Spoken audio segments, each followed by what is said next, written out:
Well. What's up, guys? The playoffs are just around the corner. The time is almost here for the Buffalo Bills to take on the Indianapolis Colts. Now, most of the Buffalo Bills have playoff experience. I personally think playoff experience is a bit overrated, but if you're somebody who believes that makes a difference, you'll be pleased when I remind you that Stefan Diggs had one of the biggest plays in playoff history when he caught the Minneapolis Miracle just a few short years ago. Also, Josh Norman has been to a Super Bowl, and the majority of the team played in Houston last year, and I think learned valuable lessons throughout that game. Josh Allen has talked numerous times about how that heartbreaking Saturday was the fuel for him to transform into what he is now. I think everybody in the organization looked in the mirror after that one and just said, what can we do so that never happens again? Including general manager Brandon Beane. Brandon Beane in the front office has surrounded Josh Allen with a ton of weapons. They built this team around their quarterback so he doesn't have to play quote-unquote hero ball. Much like Patrick Mahomes, Josh Allen has every tool at his disposal to abuse any defense he chooses. As you all know, the Bills' offense is very versatile. Let's start with Stefan Diggs. 127 receptions, 1,535 yards. Both lead the NFL. Diggs is complimented on the opposite side with John Brown, who is an absolute burner, and Cole Beasley in the slot, who is probably the most reliable third down pass catcher in the league. Oh yeah, and if Beasley can't go, we still have the ultra speedy Isaiah McKenzie, who just put up 3 touchdowns last week. He's looking pretty good himself. The Bills' backfield is diverse. We have 1A Devin Singletary, who has great vision, who can pick up tough yards. 1B, the Punisher, Zach Moss. Now I know neither of these running backs have had crazy seasons, but they do get the job done. I didn't even really mention Gabriel Davis, how he's having a very promising rookie season,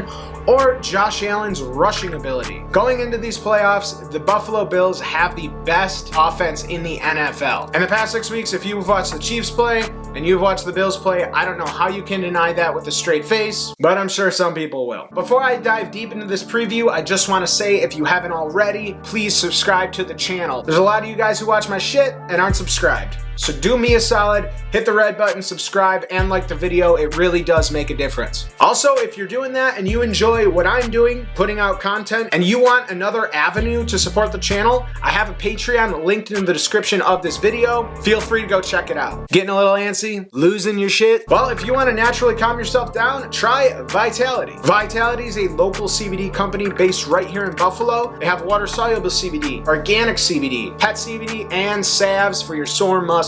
I use it every day in some way, shape, or form. Check out their website linked in the description of this video and enter the promo code Get the Tables for 30% off of your order. The Indianapolis Colts come into the playoffs as the first ever 7th seed in the AFC. Led by Justin Houston and DeForest Buckner, they have the number 2 rush defense in the league, giving up an average of 3.7 yards per carry. Even though the Bills don't run the ball a ton, the two-headed monster of Devin Singletary and Zach Moss are effective at times. I can see the Bills using the pass to set up the run in this matchup. If they mix it up enough where they can use play action effectively, the Colts better watch out. Play action is a staple of the Buffalo Bills offense, so much so that Josh Allen is second in the NFL with 182 play action attempts. Now, the weather should cooperate. It's supposed to be fairly nice out, high 20s and sunny, so throwing the ball should not be a problem. 2 key areas where I think the Bills offense can take advantage of the Colts defense are this. 1, the Colts pass defense is a weak point of their squad. The Colts pass defense ranked at the bottom, 21st in the league in yards per attempt, 20th in the league in yards given up per game, and 23rd in the league in 20+ yard passes given up, with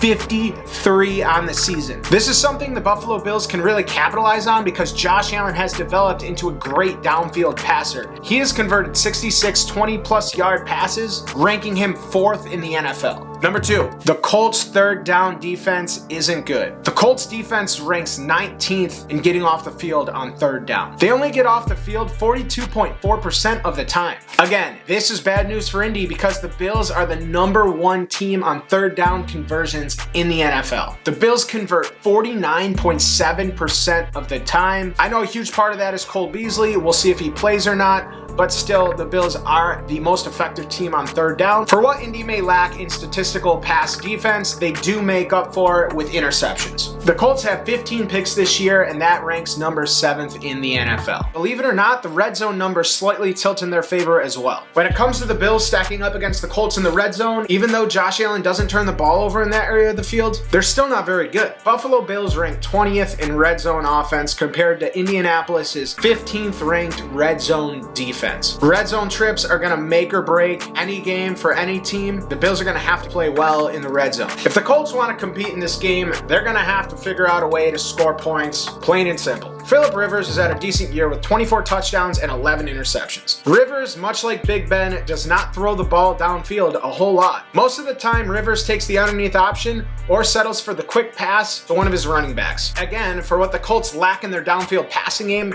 they make up for in a different area. The Indianapolis Colts rank number 2 in yards after catch. That means a huge part of the Buffalo Bills' defensive success is going to hinge on how well they tackle. Although Rivers had an okay year, he has not had the best 2 games to round out the regular season, throwing for just 2 touchdowns and 2 interceptions. It's going to be a tall task for him to get better this week.